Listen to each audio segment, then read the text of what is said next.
Hello friends, संसार रे जीवन निर्वाह करने हेले धनर आवश्यकता गुरुत्वपूर्ण। आजिकल दुनिया रे जो मान पाखरे टंका बा अर्थ नहीं सेमानको केही गुरुत्व दियंती नहीं। कथारे अछि आबे परसु जाबे परसु बाबू परशुराम, पैसा क्या न करे काम। तेणु टंकार मूल्य बहुत अटे मनीष पई।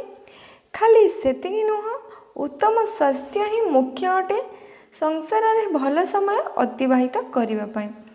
नचेत आपणक पाखे जेते भी टंका थाओ तार किछि मूल्य न थाए जदि आपणक स्वास्थ्य सबुबेले बेमार होई पड़ी थाए।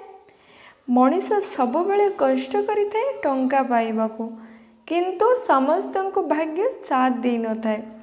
बहुत लोक कठिन परिश्रम करी मध्य आर्थिक समस्या भोगी थांती।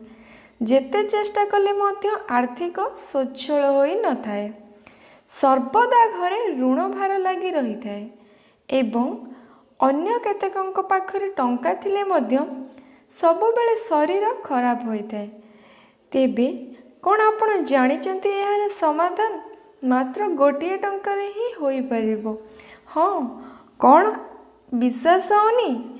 सत मनीष जेते विज्ञान रे विश्वास करू किंबा वास्तुशास्त्र को अवमानना करि परिबो नाही। वास्तुशास्त्र अनुसार जदि आर्थिक स्वच्छलता रहउनी, घरे सबुबेले ऋण लगी रहुछि, परिवारर कहार बेमार लगी रहुछि, तेबे एही एक टंकिया एक मुद्रा को आपणक शरीर रे 7 थर बोलाई आनी जे व्यक्तिंकर शरीर खराब रहुछि ता तकिया तले अजाणतरे राति रे रखी दियंतु।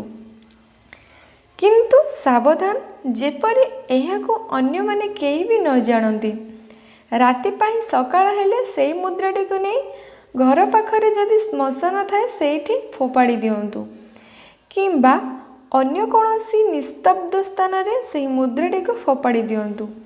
एहा द्वारा समस्त नकारात्मक शक्ति घर विनाश हो जाए एवं सबुबेले लगी रहुथिबा बेमारी जोगु आपणक शरीर असुस्थ एवं ऋण भार कमी जाए।